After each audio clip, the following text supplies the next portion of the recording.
Bienvenidos a Dimes y Billetes, un podcast de finanzas para nosotros los otros. Aquí hablamos de dinero, inversiones y economía, todo platicado de manera sencillita, práctica y muy aterrizada, con peras y manzanas.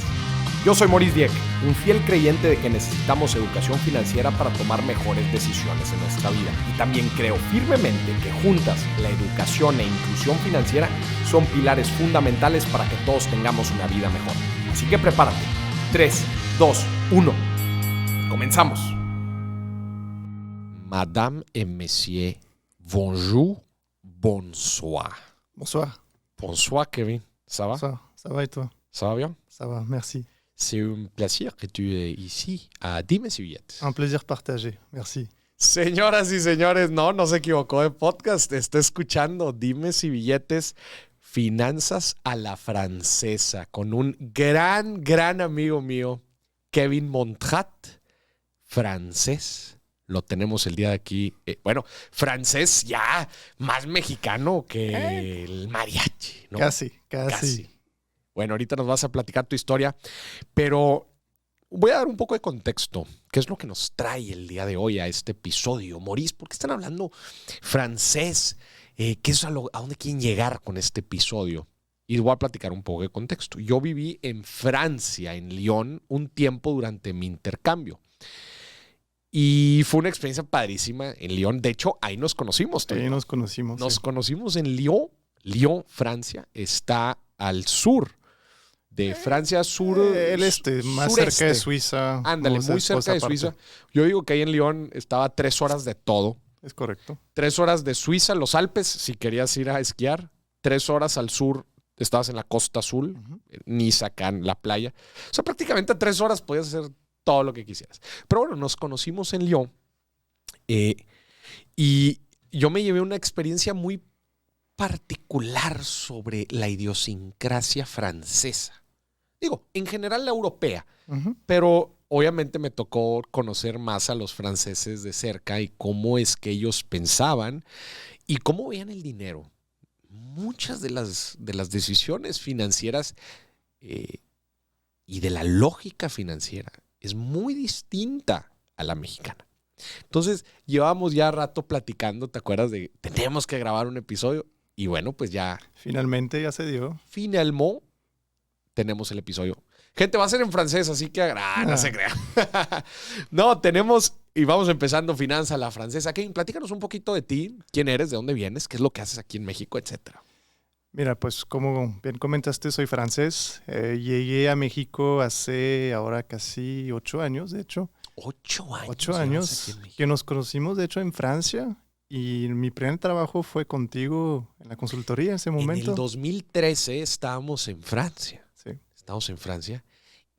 Y luego tú vienes a México y aplicamos a la misma firma de consultoría. ¿Y te acuerdas? De 300, escuchen esto, de 300 personas que aplicaron, seleccionaron a 3. Y de esos 3, tú eras uno y yo era otro. Y el otro era Pablo, ¿te acuerdas? Sí, correcto. Nos quedamos los 3 como que el azar, el destino. El destino era que tú y yo íbamos a estar juntos. Sí, es correcto. Y a la fecha todavía amigos después de todo ese tiempo. Tú naciste en... No naciste en Lyon. No, yo nací en Borgoña, un poco al norte de Lyon, como 1 hora por ahí. Gracias a mis papás, quiero decir gracias porque eso me ayudó mucho a madurar, pues me he mudado en Francia y viví en los Alpes 8 años, después en el sur de Francia y me fui a Lyon después para estudiar mi carrera en finanzas, de hecho. Que ahí fue donde nos conocimos. Exactamente. Cuando tú estabas estudiando. Es correcto. Sí, entonces llego a México. Pues si me preguntan por qué llegué a México, la típica historia que conocí, de hecho, mi actual esposa, cuando ella estuvo en intercambio también, al mismo momento se fue Maurice, conmigo, se fue contigo. Con el grupo de mexicanos. Y sí, gente, Kevin se vino a México por amor. Es correcto. Y pues funcionó, ya casado, ya con un hijo, entonces, pues por algo pasan las cosas. Pero a ver, te saltaste un tema. Tú antes de venirte a México... tú ya habías vivido en otras partes del mundo. Yo sí, tuve también la oportunidad de vivir en España. Mis veranos de estudiante iba a trabajar en España para ganar dinero y así empecé a aprender el español. Porque tú ya sabías español. Yo sabía español y así, pues ya, vamos a decirlo así, gané puntos con mi esposa porque ya sabía español. Claro. Entonces me invitaron a la fiesta y diciéndome, no, pues hay mexicanas, tú hablas español, vente con nosotros, básicamente. Entonces habías vivido en España y en otros lados. España, Canadá también, para una práctica profesional. En Hong Kong traté de hacer un proyecto orientado con el tema de medio ambiente, que no funcionó, pero fue una muy buena experiencia. Entonces, he tenido la oportunidad de conocer pues, países a fondo donde me he quedado pues, mínimo 2-3 meses. Eso fue muy interesante para contrastar pues, mi vida también en Francia y ahorita en México. ¿Y también en China? ¿Estuviste en China? En China me fui bien poquito. Ya. Para ver el mismo proyecto que tenía en Hong Kong, me fui a China, me regresé, pero fue muy breve. Pero eso se me hace muy interesante y te lo quiero preguntar si es algo común de los europeos. Por lo menos aquí en México no se da tanto el que la gente vaya a hacer diferentes prácticas a otros lados del mundo y empiece a tener como que estas experiencias, digo, fuera de los intercambios, ¿verdad? De las universidades, tampoco se da tanto. ¿Es común el que la gente viaje a vivir en otros lados para trabajar, etcétera, para tener diferentes experiencias? Yo creo que sí. Digo, cada vez más común. Digo, la Unión Europea ayuda mucho, porque para allá trabajar a España, pues no ocupas visa, no ocupas nada. Realmente con tu identificación francesa, pues ya puedes empezar a trabajar. Entonces eso ya te quita muchas barreras. Pero creo que sí la mentalidad, yo quiero pensar, no va a generalizar, pero francesa, sí, europea es, pues muévete y te es oportunidad de moverte, te es oportunidad de trabajar en todos lados, muévete. Como que... ¿Considerarías que los europeos son menos familiares que los mexicanos? Sí, 100%. Aquí yo estoy viviendo en Monterrey desde hace 8 años. Somos muy familiares. Son muy familiares y veo que los regios es muy complicado que se despeguen de la familia por mucho tiempo. Y pues en Francia, por ejemplo, yo veo mi familia, por ejemplo, veo mis tíos, mi papá eran 11 hermanos. 11. Y creo que unos viven en Suiza, otros viven en el sur, otros como que viven en todos lados. Ya. Y aquí voy a decir, no es que no sea común, pero es menos común. Como que la familia se va un rato a otro país, pero se regresa siempre. Pero se regresa. Sí. Fíjate que eso yo también lo viví en Estados Unidos, porque yo viví otra parte también en Estados Unidos. Y desde luego que también me daba cuenta de eso, que era una vida mucho más individual. O sea, en Estados Unidos a los 18 años, listo, vámonos, y probablemente muy poca gente se queda a estudiar a la universidad de su ciudad. Y normalmente se van a otros lados. Y ahí es cuando se separan de la familia y se ven hasta en Thanksgiving, en Día de Acción de Gracias, pero fuera de eso no se vuelven a ver en el año. Así me pasó. Yo me fui a mi casa a los 18 años porque mis papás viven en un pueblo de 10,000 habitantes. Obviamente no hay universidad, pero también no escogí la universidad la más cerca. La más cerca quizá está a 1 hora. Yo me fui a una universidad a 4 horas, pero empecé a vivir solo a los 18 años. Y eso es muy común, como no es algo, incluso eso es sí, compartida con México y quizá más en la parte norte, pues ya a los 20 años que estés casado, ¿no? Los papás te empiezan a decir, ya, mijito, ya, vete a rentar tu departamento, algo así. Claro. Y aquí es muy común, o quizá cada vez menos, pero oye, pues te quedas hasta que te casas. Claro, claro, sí. Desde luego que eso es algo que yo sentí. Somos mucho más familiares y mucho más cercanos a la familia aquí en México comparado con otros lados. Y cuando tú llegas a México, todavía me acuerdo los primeros días que estuviste aquí en México, obviamente pues no conocías a mucha gente, yo era de los pocos que conocías. ¿Cuáles fueron tus primeros shocks? Voy a platicar una historia que nunca se me va a olvidar. Y siempre que nos vemos, ojo, gente, porque Kevin y yo nos vemos muy seguidos, somos muy buenos amigos, nos vemos bastante y siempre platicamos las mismas historias, ¿no? Típico, pero... y bueno, y como saben, entramos a trabajar a la misma firma de consultoría, entonces pues eso todavía nos hizo más cercanos, pero nunca se me va a olvidar. Creo que era tu primer fin de semana. ¿Era tu primer fin de semana? Ya sé qué vas a contar. Sí. Pero sí era tu primer fin de semana. Creo que sí. Fuimos al antro. Pues queríamos que Kevin conociera Los Santos aquí en Monterrey. Y fuimos al antro. Nos la pasamos brutal, ¿te acuerdas? Sí. Porque en ese entonces también estaba mi ex. Es cierto. No, armamos un pachangón esa vez. Y salimos al antro. Y en eso pues llegó... de hecho, me acuerdo que te sorprendiste, ¿verdad? Oye, ¿cómo que hay mesas? ¿No? Pues porque ya no se da tanto. Creo que fue el primer shock de elitismo mexicano. tener su propia mesa, los meseros y todo eso, pues no es algo que en En Europa es Europa común. no se da, No. claro. Vas al antro y si bien te vas y ya es una mesa, pero te dan la botella una vez y ya la pagaste y nunca te pelan hasta el final. Sí, y a ti te impresionó que aquí había meseros y todo y te servían el Sí, trago. no, y fue todo. un shock, realmente un shock. Sí, me acuerdo que me dijiste eso. Y luego llegó el momento de pagar la cuenta, me acuerdo, y que te acercaste conmigo y me dijiste, oye, ¿cuánto es? Y sacaste tu cartera con puros billetes de 500, que todavía ni sabías la conversión. No, y lo que voy a decir, mi primer reto fue, oye, pues, ¿cómo convertir a euros? Como que se me hacía todo muy barato. No que gasto mucho dinero o nada de eso, pero pues tenía muchos billetes de 100, 200, 500 y parece como te sientes ya con mucho dinero, no sé. Y en ese momento pues, no los cuantificas tanto, No, ¿verdad? no, O es sea, eso. justo que era tu primer fin de semana, los acababas de cambiar. Y me acuerdo que sacaste así de que, pues, güey, agarra los que sea. Y yo, no, espérate. Como esconde esos billetes. Sí, así. esconde esos billetes. Y sí, claramente dije, no, todavía no entiende cómo es. Pero bueno, esos fueron tus primeros acercamientos Es con correcto. una nueva vida financiera. Y ¿qué fue también otras cosas de lo primero que te tocó vivir aquí en México, así en temas financieros?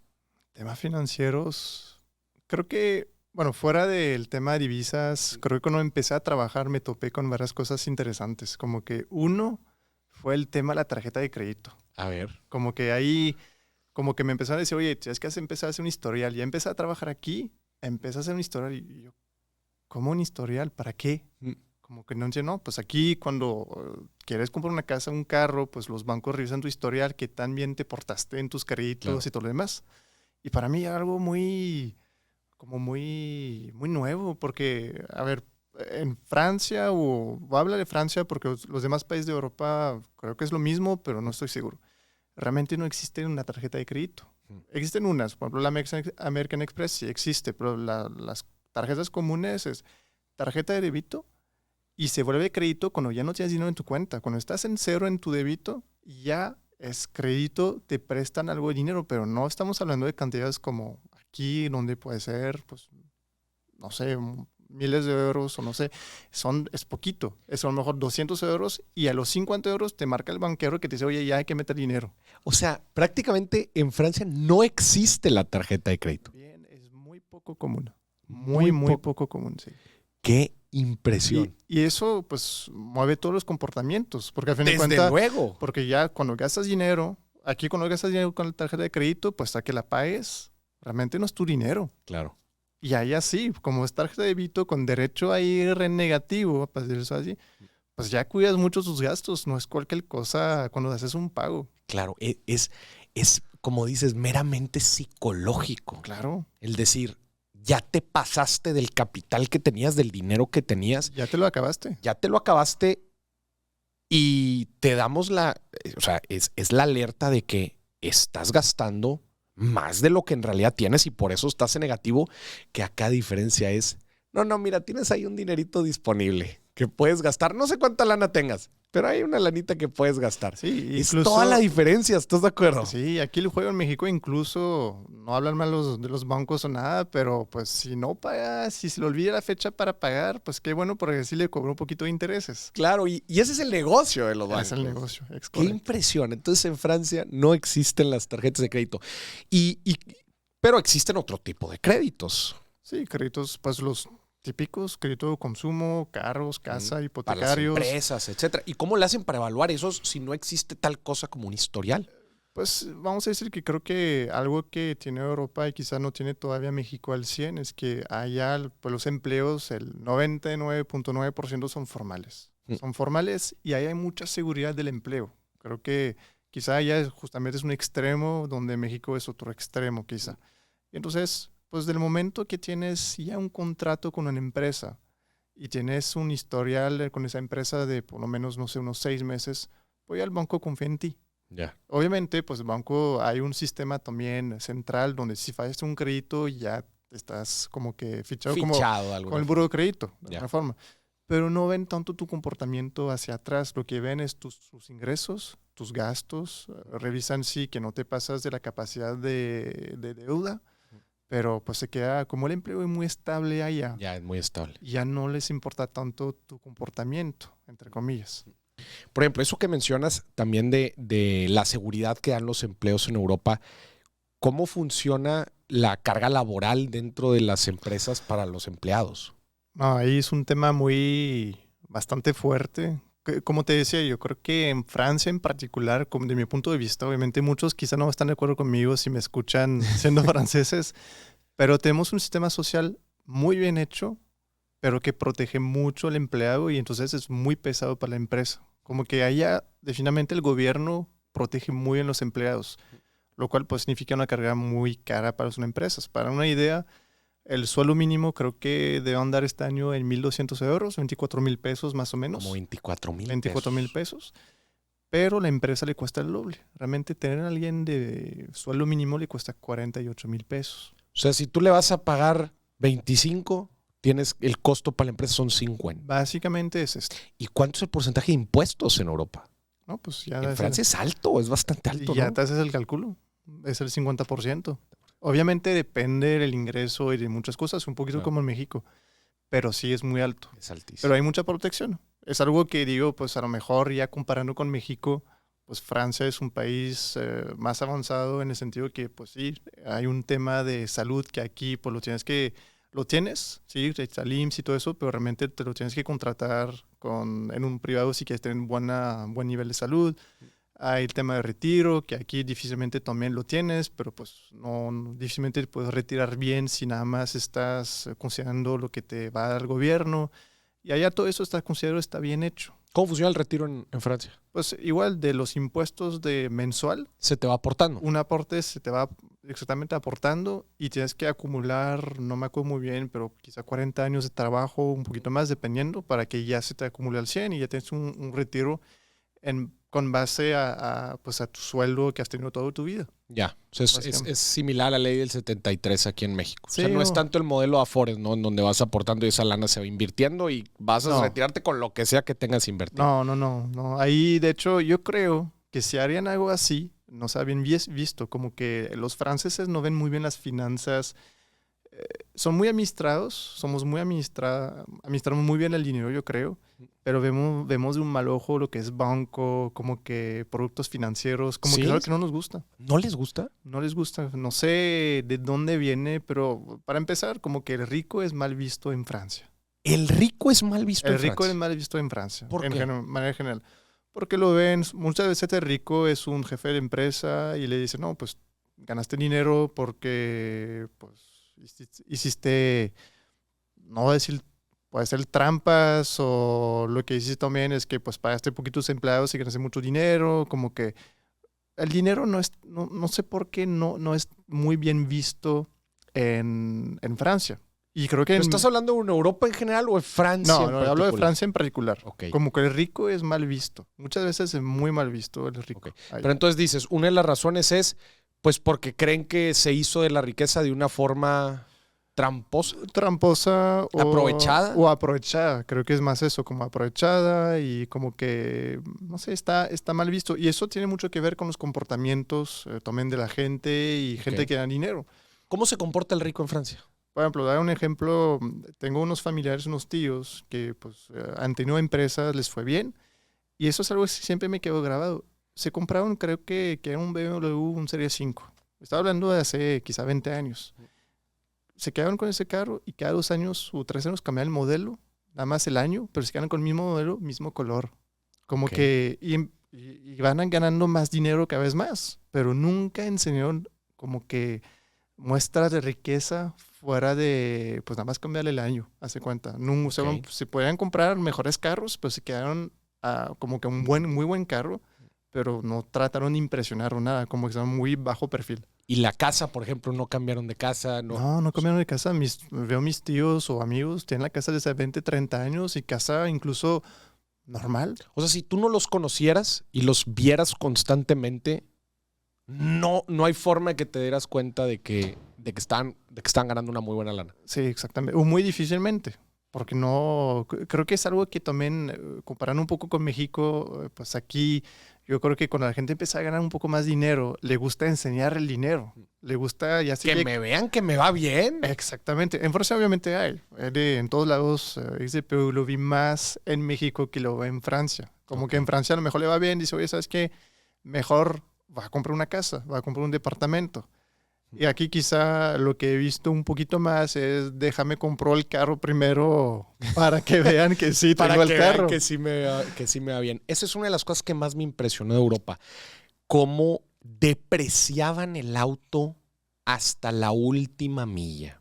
O sea, ahí los franceses veías autos, veías BMWs, veías Audis, pero de años viejísimos. O sea, tú veías y decías, oye, compadre, ese carro tiene, ¿qué te gusta? Unos 15 años. O sea, le metes una peloteada brutal a los autos. Tengo el ejemplo perfecto. Mi papá compró, creo que en 2010, un Audi, un buen carro, Audi A6, algo así. Ni nuevo, porque también no les gusta comprar carros nuevos porque dicen que es un error financiar comprar un carro nuevo, porque ya se deprecia, nada más lo arrancas que ya se depreció. Se depreció. Entonces compra el carro, un Audi en ese momento, y el carro le duró hasta el año pasado, que llegó a los 500,000 kilómetros. 500,000 kilómetros. Y el carro está intacto. Nada más creo que al final ya dijo, ya, tengo que dejarlo. Ya lo tengo que dejar. Pero es una mentalidad muy también de allá de, oye, pues el carro hasta que aguante. Claro. ¿Por qué? Pues, ¿por qué va a comprar un otro carro si no hay necesidad? Claro. Como que no necesito comprar un mejor carro para demostrar nada. Entonces, a los franceses no les gustan los productos financieros, pero vaya que les gustan las buenas decisiones financieras. No quiero generalizar, pero creo que... sí, quizás sí un poquito más. Creo que están enfocados a comprar, les gusta mucho comprar casas, departamentos. Creo que yo he visto... El real estate, los bienes raíces les gusta. Sí, en el sentido que mis amigos allá los veo que sus primeras compras, cuando empiezan a trabajar, fueron, oye, me va a comprar mi departamento, me va a comprar mi casa. Obviamente, ¿para vivir o como inversión? No, para vivir. Para vivir. Porque obviamente las tasas son muy buenas. En Europa son bajísimas. Sí. Ahorita la acaban de subir, pero venían de territorio negativo. No, acaban de subir, pero... Amigos que compraron departamentos a 1% a 20 años fijo. 1% a 20. Te están regalando la lana. No, están regalando. Vale la pena comprar el departamento porque con la pura inflación ya le ganaste. Ya le ganaste. No hay mucha inflación. Si lo metes a rentar, si lo pones a rentar. Muchos hacen eso. Un buen amigo allá que es bombero, no gana buen dinero allá, pero tampoco gana buen dinero. Su estrategia es comprar departamentos chiquitos, estudios de una persona y se va pagando mensualidades de 5 o 6 mil pesos y ya lleva 3 o 4. Ya. Y tiene nuestra edad y nada más es muy administrado, busca las buenas oportunidades, pero aprovecha las tasas, aprovecha que tiene también un estatus muy reconocido en Francia que es bombero. Así se lleva su estrategia poco a poco y pues... Es muy buena, pero al lado es muy austero. No, su carro igual tiene 10 años, no le importa, pero eso es una estrategia más de largo plazo, donde cuando tendrá 50 años, pues va a tener un patrimonio interesante. Quizá no tendrá el Audi, pero va a tener quizás 10 departamentos que le va a dejar una renta. Qué interesante. Oye, ¿y te acuerdas que en algún momento me platicaste cómo funcionaban las inversiones inmobiliarias ahí en Francia, en donde comprabas el piso, más no las paredes, algo así? Ah, sí. Eso es para todo el tema comercial. Ok. Comercial. Y se da sea, oficinas. No, oficinas. Perdón, locales comerciales. Locales comerciales como tiendas, sí. En las calles. Es muy común, no me acuerdo si es en los pisos o las paredes, pero compras el piso y renta las paredes. No puedes comprar nunca o casi nunca los dos. Como que se dividen dos. Pero eso es solamente en propiedades comerciales. Comerciales, exactamente. Como que te quedas, a pesar que compras el piso, te quedas rentando las paredes aparte. Como que es algo que ¿Pero por qué? La verdad es que no sé el fundamento detrás. Nada más que es uso muy común. O sea, que tienes que comprar tanto el piso como las paredes. Sí, exactamente. Ya. Sí. De un edificio, ¿no? Supongamos. No, una panadería. No te va muy lejos. Una panadería. Compraste el piso y tienes que rentar las paredes. ¿A quién se las rentas? La rentas a otro dueño. ¿A otro dueño? Sí, pero es muy común esa parte y no se vende como que... Obviamente puede llegar a un punto de comprar las dos, pero no es común. Es muy común que, como son muy tranquilos diciendo, no, pues compro el piso y las paredes la rento y no pasa nada. Literal. ¿Y el valor de la propiedad se divide entre los dos o qué? ¿O cómo Eso- se calculan los precios de las Eso paredes? desconozco. Desconozco cómo se calcule, pero es Está un tema. interesante. Pero si tú te vas a París, por ejemplo, donde sea, en Lyon, que dice, oye, va a poner mi tienda de lo que sea.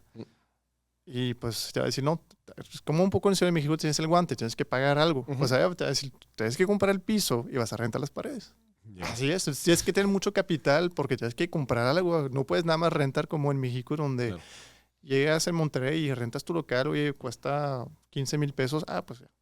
¿Es fácil emprender una empresa en Francia? Es fácil en el sentido que constituir una empresa es muy sencillo. Yo he vivido la experiencia en México de constituir un SASB. ¿Y cuánto te tardaste? No. No, unos meses. Creo que me tardé... no me fue tan mal, creo que 1 mes y medio. Ya. Pero tenía el apoyo de un buen amigo abogado que Sí. me ayudó en el trámite. Claro. No quiero pensar a alguien que Alguien no... que no es un martirio. No, es bien complicado. Eso es la primera barrera para emprender. Obviamente existe el RIF y otros, pero tampoco alguien que no le sabe no está tan sencillo que digas. Claro. Y en Francia sí, pues lo haces muy rápidamente. Un poco el estilo de Estados Unidos, que un día a otro ya tienes tu empresa y puedes empezar a facturar. Ya. Hay cosas que hace México muy bien. Tomen en ese tema ahí, creo que Francia tiene mucho que aprender en ese sentido. Es todo el tema de facturación electrónica. Ya. Todo lo digital que tiene México. Pueden pensar que Francia está muy de primer mundo, pero realmente en el tema fiscal y administrativo, las empresas con la factura 4.0 y todo, ya México lleva años Sí, a Francia. El sistema de facturación electrónica mexicano es pionera en una Sí, gran sí, parte sí. del mundo. Sí, pocos lugares, creo que, no sé si Alemania también tiene algo muy similar, pero ni siquiera Estados Unidos tiene algo No, no tiene. tan complejo como lo nuestro. No. La verdad es que es de aplaudirse. En Francia, para que sepan cómo funcionan un poco las empresas, haces tus cuentas, tus facturas y ya tu registro, vas con un contador experto, así se llama. A final de cuentas, a final de año hace tus estados financieros, pero viene alguien del gobierno que te los aprueba, Se los audita. los audita, pero todavía el gobierno te audita tus estados financieros de alguna forma. Ya. Qué interesante. Sí, bien diferente. Oye, y entonces se me hace bien curioso lo del tema del auto, especialmente porque aquí en México sí es bien distinto. O sea, la gente le empieza a ir bien y es inmediatamente lo que busca enseñar, ¿verdad? O sea, que le está yendo bien. Entonces adquiere cosas que obviamente le dan esta exposición. Pero también me llama muchísimo la atención, o sea, que el mismo rico no es bien visto en entonces, ¿podrías decir que la gente busca esconder de cierta forma su dinero? O sea, que es completamente al revés que aquí. Sí, O sea, la gente busca cómo le hago para adquirir cosas que, la gente Que se no vea. No, hay un buen dicho, es vivir feliz escondido. Allá se da mucho, como que... Vive feliz escondido. Obviamente la gente que tiene mucho dinero, pues lo gasta, pero lo gasta no quiere ser tampoco vista por las personas. Obviamente, pues hay de todos, pero eso yo quiero pensar que de lo que he visto en Francia, pues así mucha gente que tiene dinero sí así se comporta. ¿Sabes también qué me llama la atención? El tema de la ropa. Sí, eso es otro tema En bien Francia interesante. no tienen mucha ropa. O sea, No. tienen, ¿qué te gusta? 4 o 5 camisas, 2 pantalones, un armario pequeño y listo. Yo creo que en México llegué con 3 polos, una t-shirt y 2 jeans y ya, digo. O sea, no les gusta tener mucha ropa. No creo que no les gusta. Por ejemplo, en mi casa siempre mis papás me han dicho, oye, pues si vas a comprar ropa, mejor compra bien. Porque veían muy mal, tipo, todo el tema de H&M, incluso Zara. Fast fashion. Como que dicen, oye, pues vas a comprar eso y a las 3 veces que lo vas a lavar, pues ya no te va a servir. Mejor compra algo de buena calidad que te dure pues, un poquito más. Como que esa parte también de financiera, a fin de cuentas es financiera, porque Claro. dicen, oye, pues Es una inversión. a lo mejor en vez de meterle 200 pesos una camisa, le metes el 500 y te va a durar el doble. Pues ya vale la pena. Es un tema. Claro. Entonces eso también es algo que a mí cuando llegué aquí, pues fue otro shock cultural de alguna forma de, oye, ¿por qué estás comprando? Venga con mi novia en ese momento, oye, ¿por qué estás comprando tanta ropa? Como que, ¿dónde va? ¿Para qué? como que... ¿Y ahorita cómo vas? Ahorita no, ya te dejaste caer.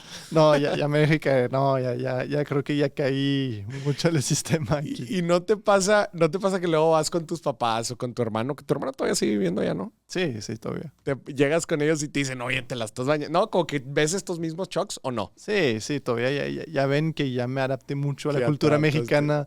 Sí. Y obviamente me dicen, no, ya te estás pasando un poquito, como que tampoco. Oye, y justo, felicidades, acabas de tener un hijo. Muchas gracias. ¿Y cuántos meses lleva?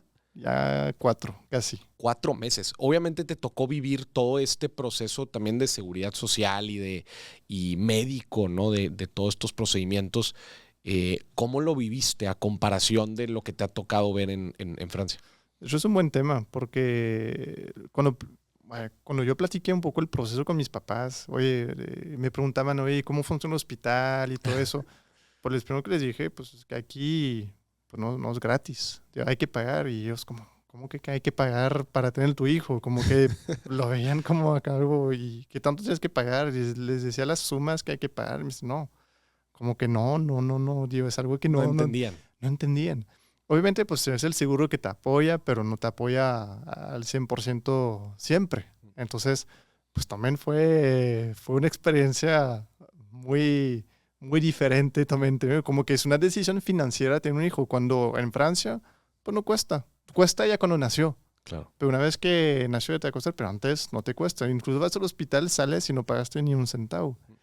Entonces, ahí se ve muy bien la diferencia entre un México pues que le falta a lo mejor un poco más de avance social y un Francia pues que ahí está muy avanzado en ese sentido. Y creo que se ven muchos aspectos, incluso el laboral, como decía al inicio, pues en Francia pues ya el gobierno protege mucho al empleado y creo que de más, como que realmente es muy complicado, por ejemplo en Francia pues despedir a una persona, a pesar que pueda hacer una falta gravísima, el gobierno te puede exigir que la persona regrese. Entonces, ahí se vuelve un poquito complicado para las empresas que quieren hacer las cosas bien, porque a veces ni el gobierno lo permite. Yeah. Y en México es el contrario. Ya como que el gobierno protege bien poquito los empleados, y entonces la responsabilidad de proteger a los empleados realmente es del empleador. Pero eso es el buen... Pues si el empleador quiere. Claro. El que no que hace quiere... expensas, ¿no? Del tipo de empleador que tengas. Sí, exactamente. Y ahí en esa parte creo que hay unos aprendizajes que yo me llevé de Francia y que logré aplicar aquí en mi experiencia laboral. Por ejemplo, algo que vi mucho es que pues allá como la mano de obra es muy cara, tratan de primero mejorar el proceso, automatizarlo incluso para no tener que contratar más personas. Y que no se escuche mal, porque esas personas que están, pues prefieren pagarles un poquito más para que no se vaya, que esté contenta, claro. Pero todo automatizado. Y en México, algo que me topé cuando empecé a trabajar es que no, como la mano de obra es barata, entre comillas, no, pues tengo una falla o lo que sea, mete más personas, se mete más. Entonces te encuentras con empresas con muchas personas, pero mal pagadas o no lo suficiente, lo cual lleva a más rotación, más problemas. Algo que intenté implementar aquí en una empresa donde estoy trabajando es, oye, ¿qué pasa si estamos hablando, por ejemplo, de una de las empresas, una empresa de limpieza. Uh-huh. Empezamos a decir, bueno, tenemos tantas personas de limpieza. ¿Qué pasa si empezamos a reducir el número de personas de limpieza? Les aumentamos el sueldo para que tengan mejores condiciones para vivir, que tengan mejor seguro y todo lo que conlleva. Y les apoyamos con algo de maquinaria para que hacer su día tomen más sencillo. Y sí. ¿Qué tal? ¿Funcionó? Ese funcionó. Sí. Entonces, pero eso fue porque yo tuve la iniciativa. Claro. Obviamente apoyada por mis compañeros y todo eso. Pero, pues no, si el empleador aquí no tiene esa voluntad. No va a haber un gobierno que se lo exija, como si pasa en Francia. Es que Francia es bien sabido que es un capitalismo social. Sí, 100%. De los más fuertes en Europa. Yo creo lo más fuerte incluso. Lo más fuerte en Europa. Sí. Como que la parte social, no sé si viene la revolución donde realmente pues ya los pobres como que se trataron de hacer una revolución hacia los ricos y el sistema como que a lo mejor se quedó desde ese momento. Pero sí, para cualquier cosa en Francia hacemos huelga. Hay una huelga por todo en Francia. Por todo. Y rezando un poco el ejemplo que el gobierno protege mucho a los empleados. Me río a veces. Mi papá tiene su empresa Y de repente se enoja, dice, es que no vino mi empleado porque fue al doctor y le dijo que estaba cansado, y le hizo una nota, y entonces el gobierno se hace cargo de su sueldo mientras está cansado. Mientras está cansado. Sí, digo, ahí, digo, es Qué otro fuerte, extremo. Digo, si todos no íbamos a trabajar, si estuviéramos cansados, no, pues... ¿Y cómo lo vivieron ahora en pandemia? Porque sé que hubo cosas bien interesantes en tiempos de pandemia en donde, oye, a ver, pues tu gobierno me exiges mucho, pero ¿cómo lo hacemos ahora en pandemia en donde las ventas se caen de forma drástica? Pues para proteger a los empleados. Ya es donde ya el gobierno entró, pues entró al quite. Realmente ya soportó casi todas las empresas subsidiando los sueldos de todos los empleados. De todas las empresas de Francia, De todas el las- gobierno subsidió los sueldos Sí, en sí, es pandemia. correcto. Madres. Obviamente, pues al final de cuentas, quien lo paga indirectamente, pues son la gente. Claro. Y al final de cuentas se pagan con impuestos. Sí. No es como que apareció en el dinero. Pero sí, un apoyo muy grande por parte del gobierno durante la pandemia, y fue algo que obviamente ayudó mucho. Y, por ejemplo, en México, pues no hemos tenido ningún apoyo durante la pandemia realmente por parte del gobierno. Pues son mi comparación entre un gobierno que protege mucho a la gente contra un gobierno que no protege pues casi nada a la gente realmente. ¿Sabes otra cosa que me impacta muchísimo? Y esto sí creo que es generalizado de Europa y de otras partes del mundo, a diferencia de Estados Unidos y de México, que también les hemos copiado bastante. El tema de las cantidades al hablar de comida. Ah, sí. En Francia yo me acuerdo, oye, estaba en un restaurante, pido una Coca-Cola en la comida. Y me traen, pues, la botellita la más chiquita que has visto en tu vida de Coca-Cola. Esa es la que, aparte, carísima. Y digo, esta es la Coca. Yo imaginándome, ¿no? El vaso acá en el restaurante, gigante hasta refil. No, eso es.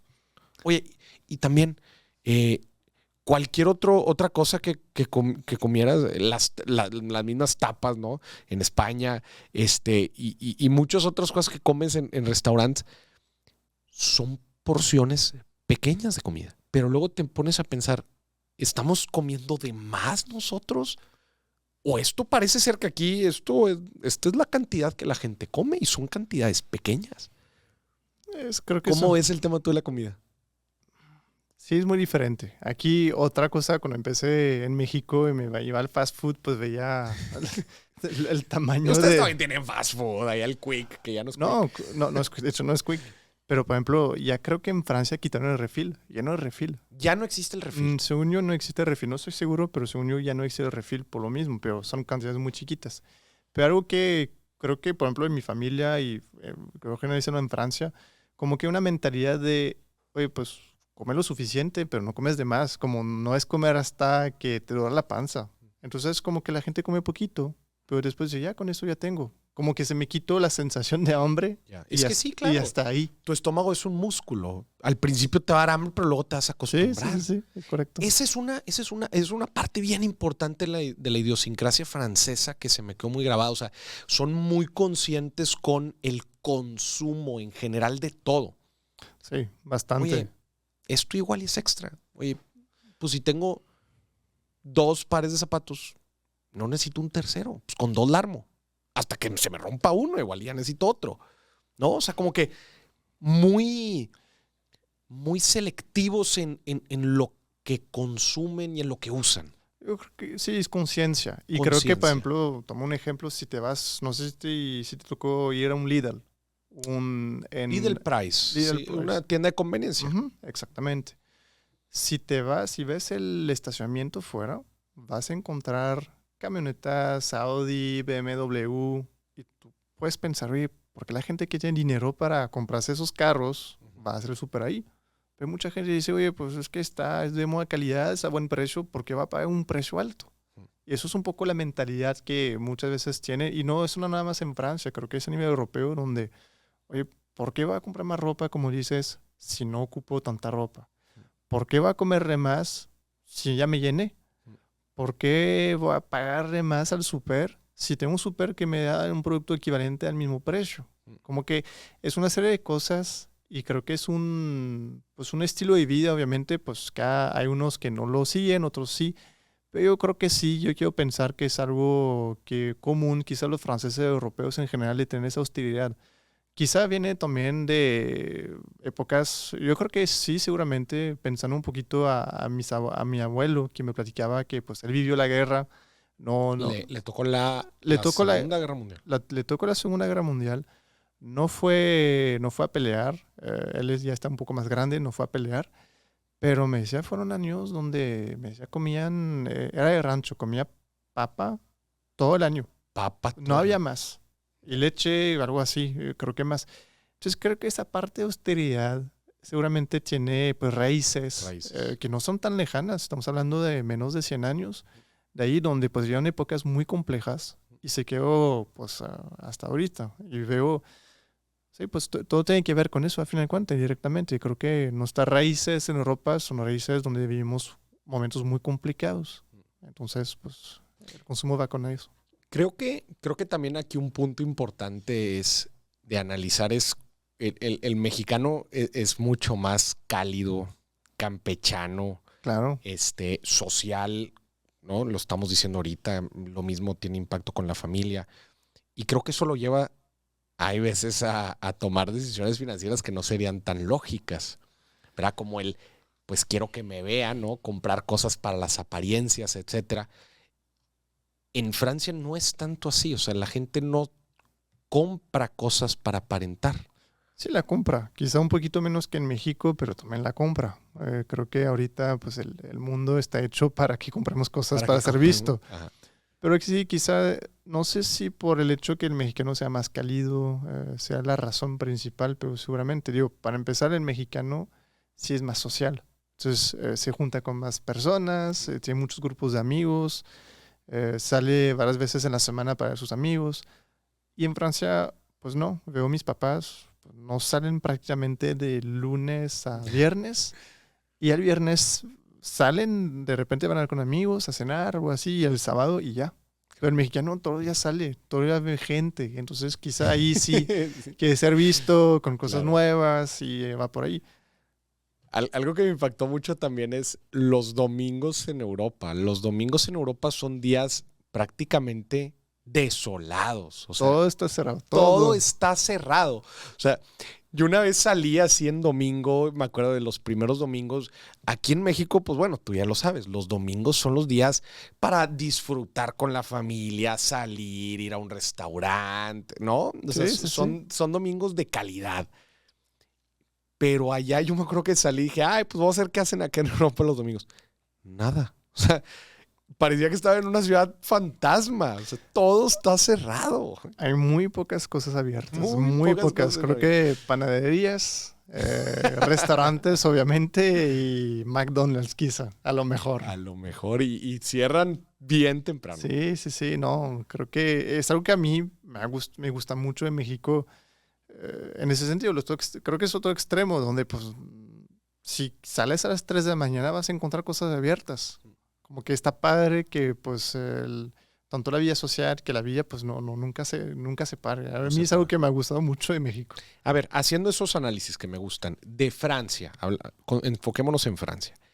¿Qué te gusta del sistema francés y de la ideología francesa? ¿Qué te gusta? O sea, ¿qué sí funciona?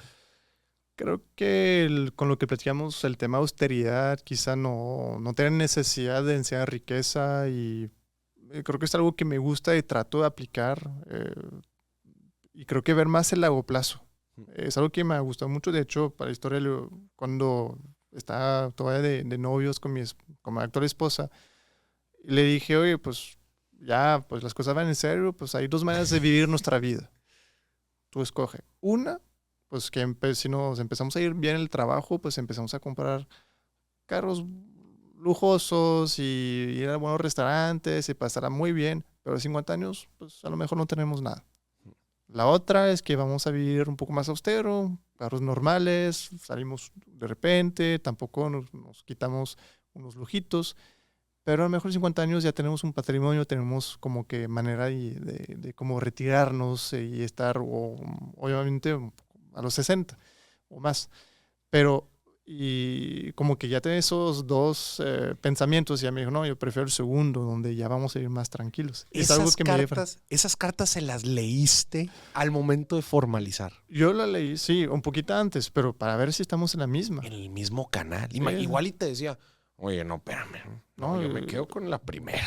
Obviamente pasé unos acuerdos ahí, claro, que a mí me gusta eso, pues está bien. Pero creo que es bien importante, y tú lo has mencionado muchas veces en tu podcast de pareja, pues está en la misma línea también a futuro. Entonces, esa parte de, vamos a decir, entre comillas, austeridad, porque tampoco es austeridad, obviamente a todos nos gustan los lujos y todo eso, creo que es algo que me gusta. Otra cosa que me gusta mucho de Francia es que a pesar que no, ¿cómo decirlo? No le sepas en finanzas o no le sepas en... Como que ya el gobierno está preparando tu futuro de una forma, porque tú estás retirando sin que lo sepas. Ya tienes un seguro de desempleo sin que lo sepas. Si mañana pierdes tu trabajo, ya el gobierno te sigue pagando su sueldo un rato. Entonces, esa protección atrás como que es bastante bien hecha. Entonces, creo que bastante es algo que... Armado. No digo que lo extraño, porque afortunadamente pues no necesito... tengo buena salud, no necesito esas cosas, ojalá. Pero creo que es algo muy bueno de Francia, esa parte. Antes de pasar a la parte que no te gusta de eso, de lo que platicabas de que le leíste las cartas a tu esposa, ¿en qué momento se las leíste? Porque es una pregunta que me hacen una cantidad. Oye, Mauricio, es mi primera cita. ¿Ya le debería de leer las cartas o no? No. ¿En qué momento le dijiste, oye, esto ya estamos formalizando? Pues estas son las dos opciones. ¿En qué momento se lo dijiste? Creo, no me acuerdo muy bien, pero mejor me esperé un año, un par de años, cuando ya veía que iba en serio. O sea, cuando ya veías el casarse en la mira. No, quizá no casarse, porque le di anillo creo que a los 4 años. Ok. No, yo fue antes, pero no sé si es un ejemplo, porque como venimos los dos de culturas bien diferentes. Ya me conocía, ya obviamente tenemos mentalidades, pues no diferentes, obviamente parecidas, por eso también nos gustamos. Pero ya sabía también mi antecedente de cómo era. Yeah. Entonces, no, nada más que una vez, sí, claramente le pregunté, oye, pues, ¿qué camino prefieres? Claro. Y me dijo, no, pues perfecto, estamos en la misma. Pero creo que sí fue al año o 2 años. El momento ya en donde empezaron de que, oye, pues esto sí es formal. Sí. O sea, no es nada más un noviacito así pasajero. O sea, es una relación formal. Exactamente. Oye, ¿qué no te gusta? De Francia. De Francia, del modelo francés, de la idiosincrasia francesa. Es una buena pregunta. Yo creo que algo que quizá he encontrado muy bien en México, y quizá no, por eso no tengo ahorita ganas de regresar a Francia, es que también por lo mismo que es un país donde el empleo es muy estable, como platicamos, y pues es un país ya que tuvo su crecimiento fuerte hace años, pues ya crecer profesionalmente es complicado. Crecer profesionalmente en Francia es complicado. Complicado o lento.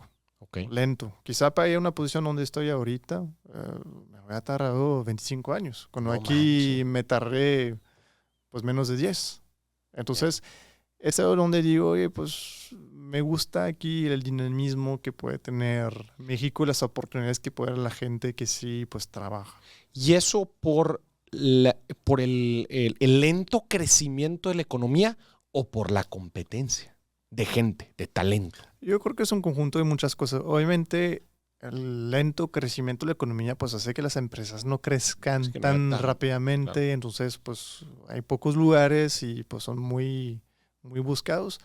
Competencia en la gente, porque sí hay un nivel educativo también en Francia que es bueno. Las universidades son públicas, son de buen nivel, y en general sí la gente mínimo pues se gradúa de prepa y quiere entrar aquí prepa. Entonces hay un buen nivel y buena competencia. Es que eso yo lo noté muy cañón en Europa. La gente, es normal que tenga una maestría. Aquí, ¿cuánta gente te gusta que tenga una maestría?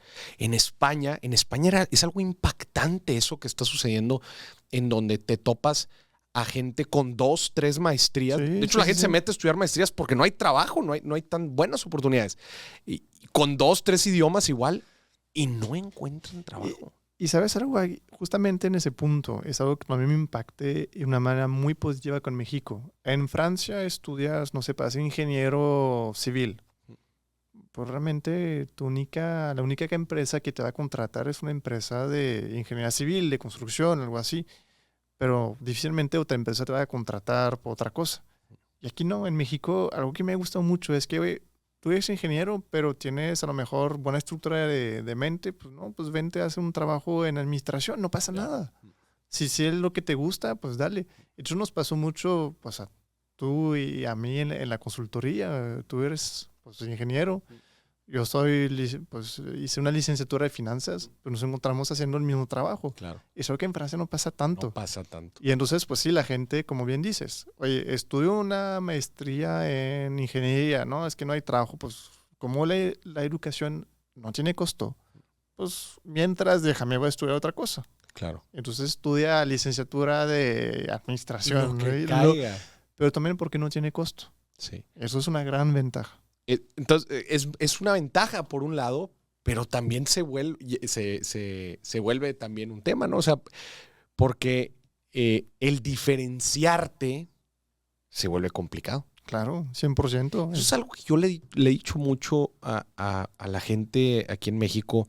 Las oportunidades son grandísimas. O sea, hay tanta necesidad en nuestro país de gente calificada, de gente con buenas credenciales, con gente capaz, que luego desgraciadamente yo veo que se van a otros países y digo, ay, hombre, sí, la falta que hacen en nuestro país. Sí, es correcto. Y yo me fui a Francia para pues buscar en su momento pues a mi novia, el amor, aquella.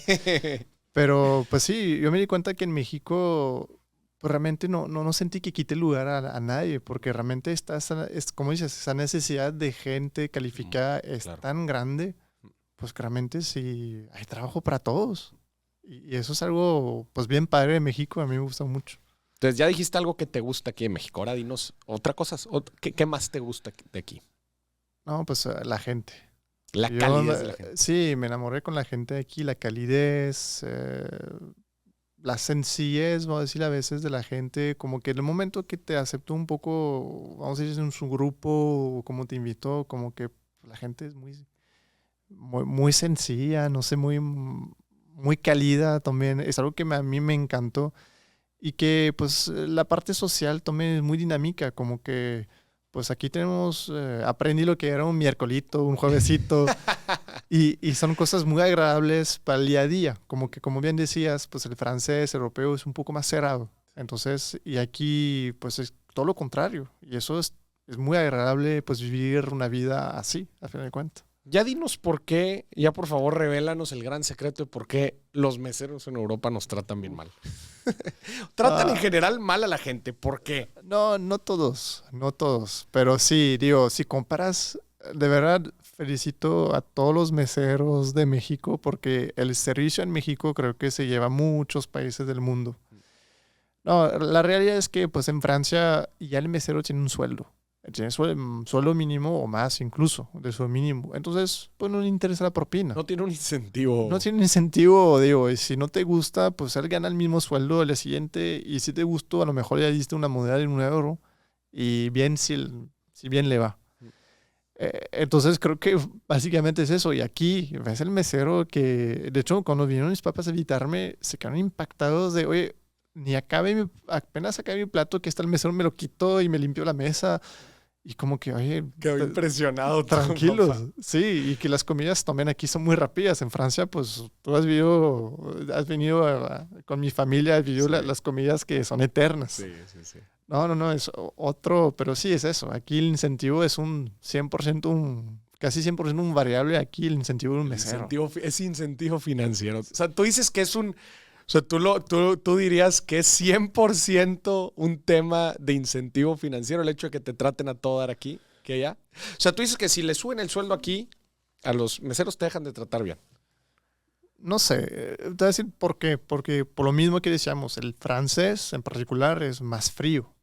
También la personalidad. Sí, ¿no? La personalidad creo que hace mucho. Obviamente el incentivo financiero ayuda bastante porque pues aquí el mesero tiene doble incentivo.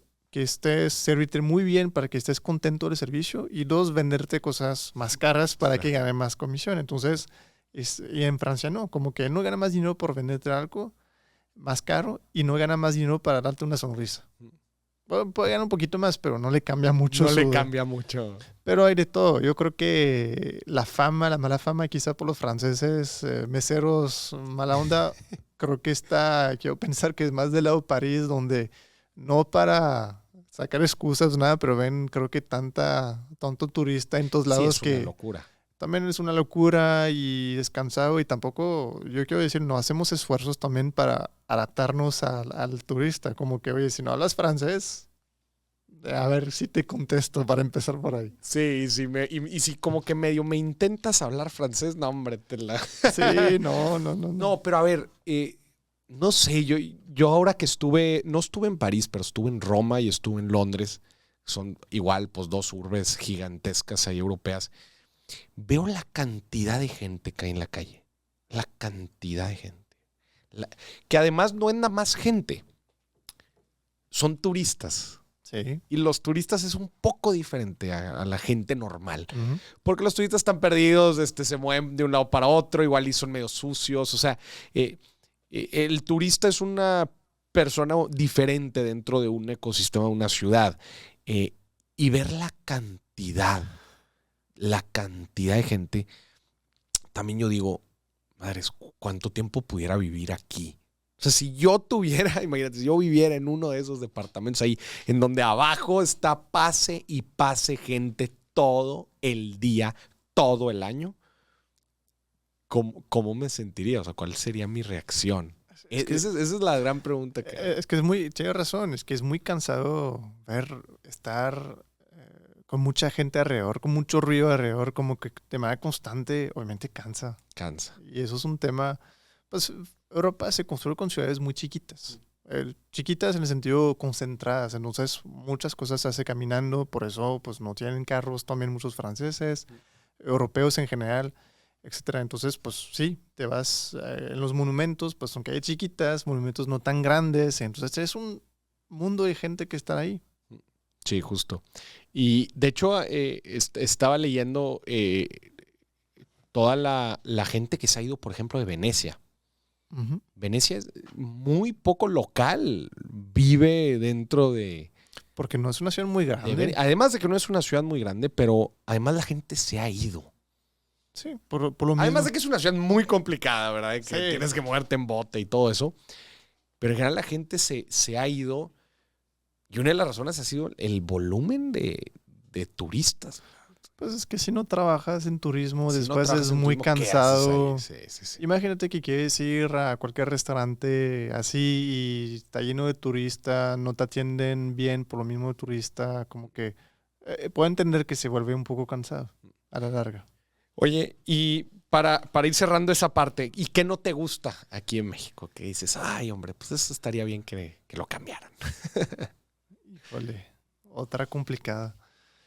Me aventaron mejor el tema de la seguridad. Creo que es algo que en Europa es muy agradable, muy padre, ese sentimiento de seguridad. No sé cómo lo has vivido tú, pero caminas de noche, caminas de día, como que no te sientes inseguro casi nunca. Obviamente, pues todas las ciudades tienen sus barrios un poquito más complejos, pero creo que es algo donde diría, híjole, México tiene todo. Tiene todo para, pues es un gran país, pero tiene todo para ser un todavía más gran país.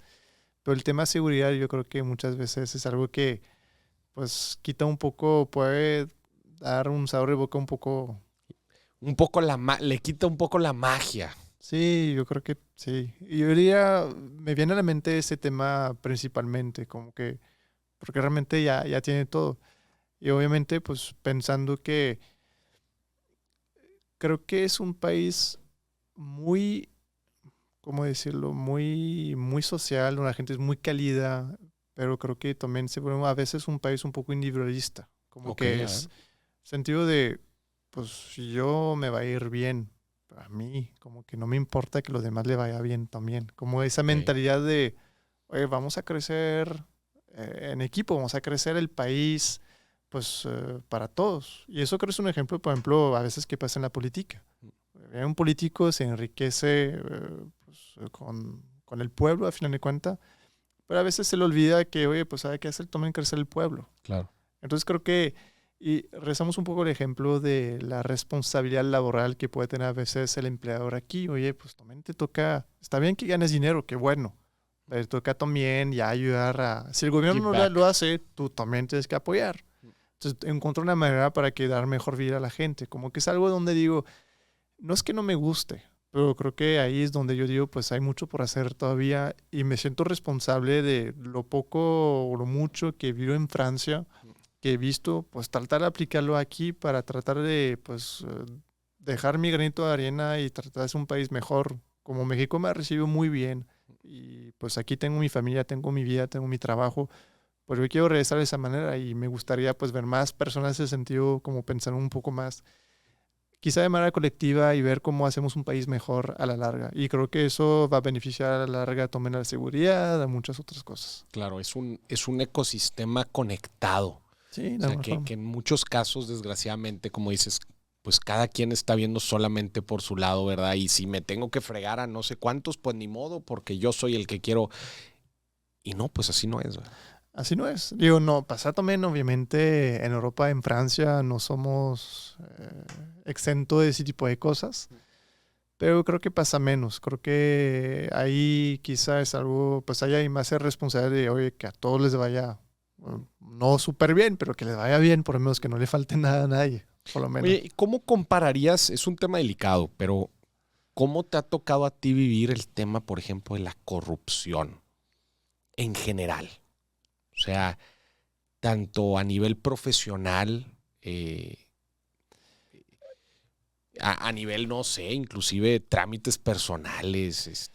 ¿Cómo te ha tocado a ti vivirlo en comparación de Francia? Mira, en Francia realmente no me ha tocado mucho trabajar en Francia.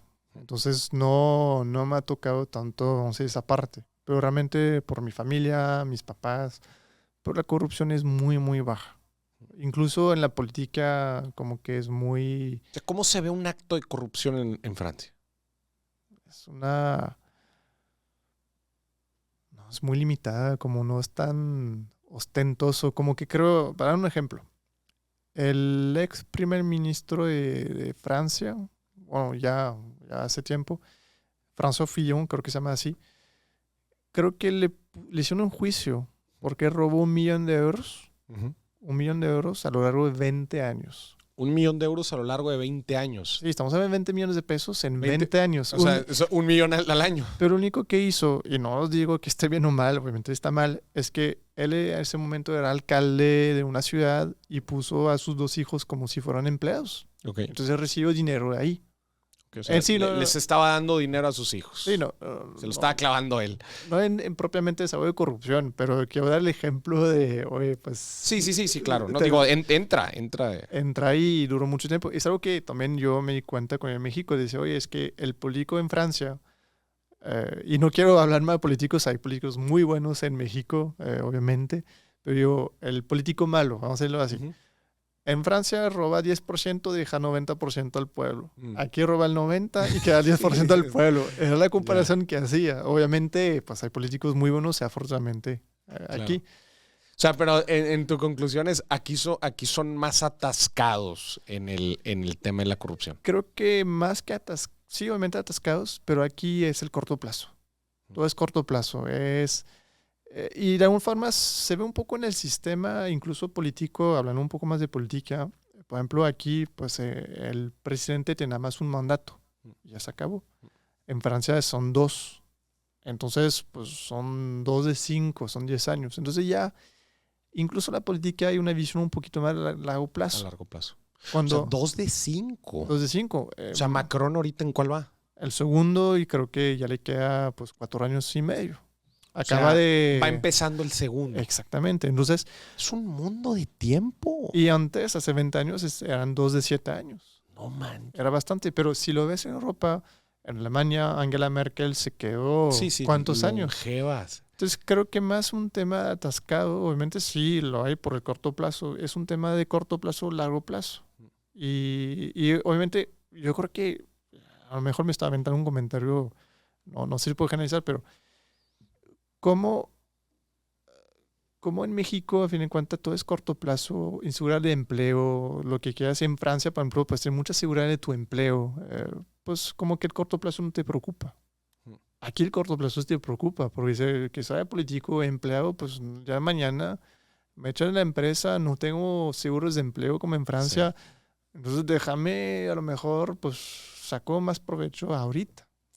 Y tiene que ver con las finanzas también. Platicamos de mi amigo bombero que prefiere vivir de manera austera y acumular patrimonio chiquitos a lo largo de su vida y dejar algo de sus hijos o vivir bien su retiro. Yo creo que puedo resumir así. Es un tema de temporalidad de visión. Yo creo que sí. Lo vería así. Sí, yo creo que... Está interesante, güey. También otra cosa que se me hace bien interesante es la parte de la comida. Te voy a ser bien sincero, espero no te me vayas a enojar. A ver. Yo estuve en Lyon y todo el tiempo se la pasaban diciéndome que Lyon era la capital de la comida francesa. Es correcto. Cuidado lo que vas a decir. Sí, hace todo que ten cuidado. Y en eso, me acuerdo que una noche fuimos a un bouchon lyonnais. Uh-huh. ¿No? ¿Cómo se traduciría bouchon? Un bouchon es... Si lo traduce el tal cual, es una tapa. Es una tapita, es una tapa... No, el bouchon es una tapa para un vino, para una botella. Es la tapa. Es el corcho. El corcho, perdón, sí, el corcho. Un bouchon sí. Es un... Bouchon. Si lo digo bien o no. Bouchon. Sí. Bouchon lyonnais. Ajá. Entonces me dijeron, oye, yo llevaba ya varios meses en Lyon y me decían, güey, ¿cómo no has ido? A un bouchon. Uh-huh. ¿Cómo no has ido? Y dije, bueno, vamos a ir. Oye, fuimos. Y me acuerdo que íbamos entre varios y terminamos pidiendo, pues, diferentes platillos. Oye, para empezar, no le entendíamos a nada. Sí. No le entendíamos a nada. A ver, paréntesis. Luego la gente me pregunta que si sé francés. Yo estudié francés prácticamente. Estudié, ¿qué te digo? Unos 6 años. Así estudié un buen tiempo. Podría decir que me defiendo a un nivel muy bajo. No, obviamente llegas a Francia y escuchas a los franceses hablar y dices, no. No, pero quiero decir... Nada que ver. Quiero decir que sí te defiendes. Ya sí, te he visto algo. Con amigos, familia allá. Y sí te defiendes. O sea, sí tendría que pasar un ratito ahí en Francia con puro francés para aclimatar sí, mi claro. mi idioma, ¿no? Pero bueno, llegamos ahí al bouchon. No entendíamos nada y dijimos, bueno, pide, aparte a uno muy tradicional. O sea, era, me acuerdo, ¿sí sabes el que digo que fuimos o no? Creo que era sí, por la estación de tren. Era Pontperrache, era por Perrache, así por el sur. Era una bodega. Brasserie Georges. Brasserie Georges. Ahí mero. Y es un lugar muy tradicional. Es muy tradicional, bastante grande para ser un restaurante. Bastante grande. Quiero que la gente se imagine, era como una bodega. Muy bien hecha, muy bonita. Muy bonita, pero del tamaño de una bodega. Es correcto. Un almacén. Brasserie Georges. Por eso, y me dijeron que era de los mejores de la ciudad. Más típicos. De los más típicos. Oye, llegamos, pues ahí nos arrancamos a pedir, dijimos, no sabemos qué nos van a traer. Pídanse 5 cosas y vemos qué onda. No, pues no. Nada más para decirte que terminamos yendo después al Quick. Para los que no sepan, el Quick es el McDonald's francés después, güey. O sea, no nos pudimos comer nada de lo que nos sirvieron.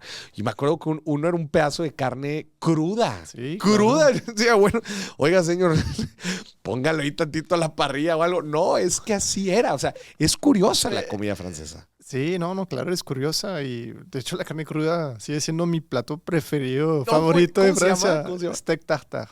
Es un tartare de res. Y es muy típico, pues allá, y pues es muy común. En cualquier restaurante lo encuentras, es como uno de los platos comunes. Ajá. Pero sí, ¿no? La comida en Francia, sí, pues va a decir, es como una mexicana. Me acuerdo que mi mamá vino, cuando me casé en México, cuando vino en México, pues le invité a un restaurante en Ciudad de México. ¿A dónde la llevaste? La llevé al Puyol. Manches. No, pues era... Excelente. Era mi mamá. Nunca había ido tampoco. Y dije, oye, pues te invité a un buen restaurante. ¿No le gustó? ¿No le gustó el Puyol? No le gustó. Digo, le gustan los platos, pero nos fuimos por ahí. Tienen 2 menús. Uno con el mole madre. Ajá, sí. Y pues lo probó y dijo, no. ¿No le gustó? No me gustó.